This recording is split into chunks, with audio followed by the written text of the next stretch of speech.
فصمم وقرر ان هو هيرتبط بيكي. لكن هيرتبط بيكي حبا ورغبه في ان هو يكون مع الحد الجميل ده؟ لا. اولا هو اول ما شافك مش حبك، هو كرهك.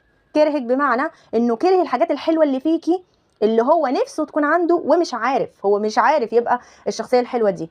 هتقولي لي طب ما يقلدني ويعمل زيي ويتعلم. الموضوع فيه مشقه، لان هو كبر على غير كده.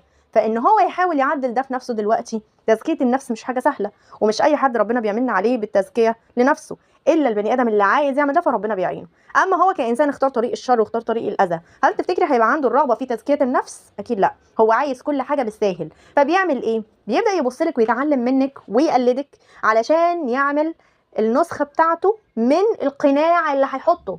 هو مش بيتعلم منك ومن غيرك اللي بيعرفهم على مدار حياته من الضحايا اللي قبلك واللي بعدك علشان خاطر يتعلم ويعدل من نفسه ومن سلوكياته، لا. هو بيتعلم منكم علشان ياخد منكم نماذج لكل الصفات.